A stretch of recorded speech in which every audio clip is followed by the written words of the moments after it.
1. अपने कर्तव्य को पहचानो। श्री कृष्ण ने अर्जुन से कहा, तुम्हारा कर्तव्य है कर्म करना, फल की चिंता मत करो।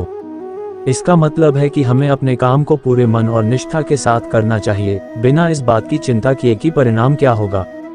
जब हम निष्काम भाव से कर्म करते हैं तो हम सच्ची सफलता प्राप्त करते हैं। 2. धैर्य और विश्वास रखो। ये जीवन एक परीक्षा है। चाहे कितनी भी मुश्किलें आएं, उन्हें सहर्ष स्वीकार करो और धैर्य बनाए रखो। श्री कृष्ण कहते हैं कि हर संघर्ष हमें मजबूत बनाता है। हमें अपने उद्देश्य पर विश्वास रखना चाहिए और उसे पाने के लिए कड़ी मेहनत करनी चाहिए। 3. स्वयं को जानो। अपने सच्चे स्वरूप को पहचानो। तुम केवल शरीर नहीं हो, आत्मा हो। आत्मा की शक्ति और सच्चाई को समझना हमें सही निर्णय लेने में सक्षम बनाता है। जब हम अपनी आत्मा की पहचान कर लेते हैं तो हमें भय और संशय नहीं सताते।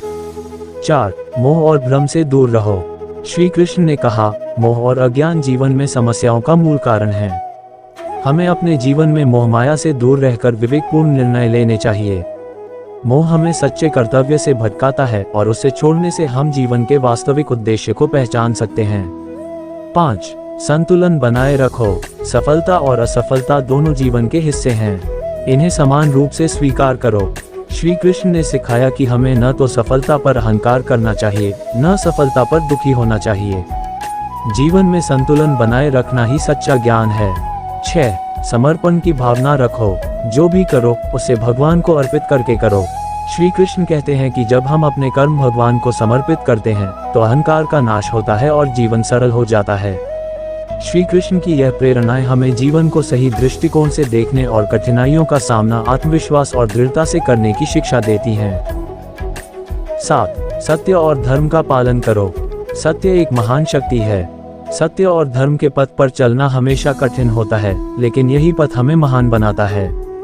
श्री कृष्ण ने धर्म की रक्षा के लिए कौरवों के विरुद्ध युद्ध में अर्जुन का मार्गदर्शन किया। उन्होंने सिखाया कि हमें सत्य और न्याय के लिए हमेशा खड़ा होना चाहिए, चाहे परिस्थितियां कितनी भी विपरीत क्यों न हो। 8. योग और ध्यान का महत्व। योग से मन को शांत करो और ध्यान से आत्मा को जागृत करो। श्री कृष्ण ने गीता में कर्म योग, ज्ञान योग और भक्ति योग की महत्ता बताई। उनका कहना था कि ध्यान से मन को नियंत्रित किया जा सकता है और योग से हम अपने शरीर और मन के बीच संतुलन बना सकते हैं। ये हमें जीवन की चुनौतियों से निपटने में मदद करता है। 9. सकारात्मक सोच रखो। जैसा तुम सोचते हो वैसा ही बनते हो। श्री कृष्ण का ये संदेश हमें याद दिलाता है कि हमारी सोच में बड़ी ताकत होती है। सकारात्मक विचार हमारे जीवन को बदल सकते हैं। अगर हम अपने मन में अच्छे विचार रखें और अपने लक्ष्यों पर ध्यान केंद्रित करें तो सफलता निश्चित है। 10. समर्पण और भक्ति। सच्चा प्रेम और भक्ति सभी बाधाओं को दूर कर देती है। श्री कृष्ण का जीवन प्रेम और भक्ति का प्रतीक है। उन्होंने हमें ये सिखाया कि जब हम अपने प्रेम और भक्ति को भगवान में केंद्रित करते हैं तो हमें असीम ऊर्जा मिलती है। हमारी इच्छाएं पूरी होती हैं और हम अपने जीवन के उद्देश्य को प्राप्त कर सकते हैं। 11. संगति का प्रभाव। जैसी संगति में रहोगे वैसे ही बनोगे। श्री कृष्ण ने सुदामा और अपने मित्रों के साथ अपने रिश्ते में सच्ची मित्रता और अच्छी संगति का महत्व बताया। हमें हमेशा ऐसे लोगों के साथ रहना चाहिए जो हमें प्रेरित करें और सही दिशा में बढ़ने में मदद करें। 12. अपनी शक्ति को पहचानो। हर इंसान में अपार शक्ति छिपी हुई है। श्री कृष्ण हमें यह एहसास कराते हैं कि हम स्वयं में असीमित क्षमता रखते हैं। हमें अपनी कमजोरियों को छोड़कर अपनी शक्तियों को पहचानना चाहिए और उनका सही दिशा में उपयोग करना चाहिए। 13. मोह को त्यागो और विवेक से कार्य करो। मोह बंधन का कारण है। विवेक से कार्य करने वाला ही सच्चा ज्ञानी है। श्री कृष्ण ने कहा कि मोह और लालच से इंसान अपने मार्ग से भटक जाता है।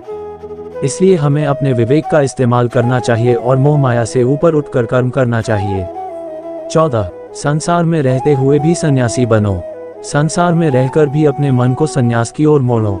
इसका मतलब है कि हमें अपने कर्तव्यों का पालन करते हुए भी मन को आत्मिक विकास और भगवान की भक्ति में लगाना चाहिए। सांसारिक चीजों से जुड़े बिना अपना काम करना ही सच्ची संन्यास भावना है।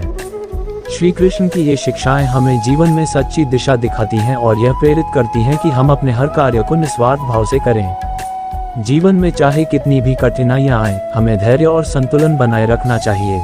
राधा कृष्ण के अमर प्रेम की कहानियां देखते रहिए। चैनल को सब्सक्राइब करें और भक्ति से जुड़ें। जय श्री कृष्ण।